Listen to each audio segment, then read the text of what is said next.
دو قبروں کے پاس سے گزرے، رسول پاک صلی اللہ علیہ وسلم نے فرمایا کہ ان دونوں کو قبر میں عذاب دیا جا رہا ہے، اور پھر آپ نے فرمایا وما يعذبان فی کبیر، کہ ان کو کسی بڑے گناہ کی وجہ سے عذاب نہیں دیا جا رہا ہے، یعنی یہ اپنے طور پر اس کو زیادہ بڑا نہیں سمجھتے تھے، اگرچہ اللہ کے یہاں وہ دونوں بہت بڑے گناہ تھے۔ اور پھر آپ نے فرمایا کہ احدهما لا يستتر عن البول، ان میں سے ایک پیشاب سے بچتا نہیں تھا، پیشاب سے پرہیز نہیں کرتا تھا، اور اچھے طریقے سے صفائی ستھرائی کا گویا خیال وہ نہیں رکھتا تھا۔ ایک دوسری روایت میں آپ نے ارشاد فرمایا ہے استنزہوا عن البول فإن عامة عذاب القبر منہ، کہ پیشاب سے بچو، اس سے پرہیز کرو اور پاک رہنے کی کوشش کرو۔ کیوں؟ فإن عامة عذاب القبر منہ، اس لیے کہ عام طور سے عذاب قبر اسی کی وجہ سے ہے، پیشاب سے نہ بچنے کی وجہ سے ہے۔ دوسرے کے بارے میں آپ نے ارشاد فرمایا کہ یمشی بالنمیمہ، کہ یہ چغل خوری کیا کرتا تھا، یہ لگائی بجھائی کیا کرتا تھا، ادھر کی بات ادھر، ادھر کی بات ادھر منتقل کرتا تھا، اور لوگوں کو آپس میں لڑایا کرتا تھا، اس لیے اس کو قبر میں عذاب دیا جا رہا ہے۔ اس کے علاوہ اور بھی بہت سارے اسباب ہیں جن سے عالم برزخ کے اندر انسان کو عذاب کے اندر مبتلا کیا جاتا ہے۔ ان میں سے بعض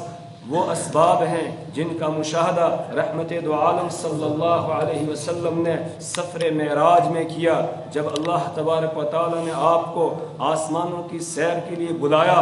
اور آپ کا یہ ایک معجزہ ظاہر ہوا کہ آپ ایک ہی رات میں 7 آسمانوں کی سیر کر کے سدرۃ المنتہا اور اس سے بھی اوپر جا کر اور پھر وہاں سے واپس آ گئے، اور وہاں آپ کو اللہ تعالیٰ نے اپنی قدرت کی بے شمار نشانیاں دکھائیں، بہت ساری چیزیں اللہ نے آپ کو دکھائیں، جنت کی بھی آپ کو سیر کرائی گئی، اور وہیں آپ کو جہنم کی بھی سیر کرائی گئی، اور پھر بعض ان لوگوں کو دکھایا گیا کہ جن کو عذاب ہو رہا تھا مختلف گناہوں کی وجہ سے، اور یہ جو عذاب ہو رہا تھا یہ روایات کے پڑھنے سے معلوم ہوتا ہے کہ یہ عذاب عالم برزخ میں گویا ان کو ہو رہا تھا، اور ان لوگوں میں سے جن کو عالم برزخ میں عذاب ہوتا ہوا آپ کو دکھایا گیا، ان میں سے یہ ہے، آپ صلی اللہ علیہ وسلم فرماتے ہیں کہ جبرائیل علیہ السلام مجھے لے کر چلے، یہاں تک کہ ہم ایسے کچھ لوگوں کے پاس آئے کہ جن کے سر پتھروں کے ذریعہ سے کچلے جا رہے تھے، بڑے بڑے پتھروں سے ان کے سر کچلے جا رہے تھے، بس ایک آدمی لیٹا ہوا ہے، دوسرا سرہانے پتھر لے کر آتا ہے اور زور سے پتھر مارتا ہے اس کے سر پر، اس کا سر ٹوٹ کے ریزہ ریزہ ہو جاتا ہے، اس کے بعد یہ پتھر کو اٹھانے کے لیے جاتا ہے، اور تب تک اس کا سر دوبارہ جڑ جاتا ہے، اور پھر اس کے سر پر اسی طرح پتھر مارا جاتا ہے۔ رسول پاک صلی اللہ علیہ وسلم فرماتے ہیں میں نے جبرائیل علیہ السلام سے پوچھا، اس عجیب و غریب منظر کو دیکھ کر میں نے پوچھا ما هذا یا جبرائیل، ما هؤلاء یا جبرائیل، جبرائیل یہ کیا ہے، یہ کون لوگ ہیں جن کو اس طریقے سے سزا دی جا رہی ہے؟ جبرائیل علیہ السلام نے فرمایا کہ یہ وہ لوگ ہیں کہ تتساقط رؤوسهم عن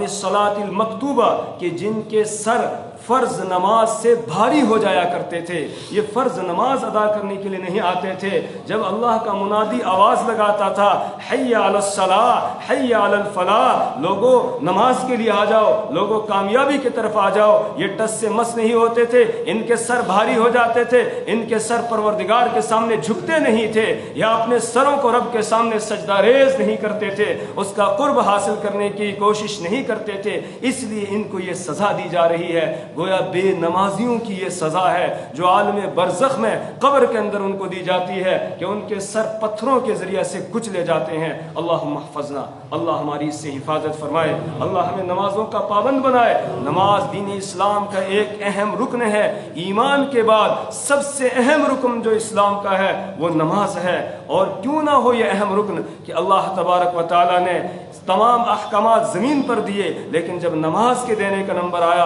تو اس کے لیے آپ کو عرش پہ بلایا گیا، اوپر بلایا گیا، معراج پہ بلایا گیا، اور وہاں آپ کو تحفے کے طور پر یہ نماز دی گئی آپ کی امت کے لیے، اور پھر بھی امتی نماز نہ پڑھے تو اس سے بڑا ظلم اور زیادتی کیا ہو سکتی ہے کہ رب کا منادی پکارتا رہے، آواز لگاتا رہے، اور یہ ٹس سے مس نہ ہو، اس کا سر وزنی ہو جائے، اللہ کے سامنے نہ جھکے، اس کو یہ سزا نہیں دی جائے گی تو پھر کون سی سزا اس کے لیے ہوگی؟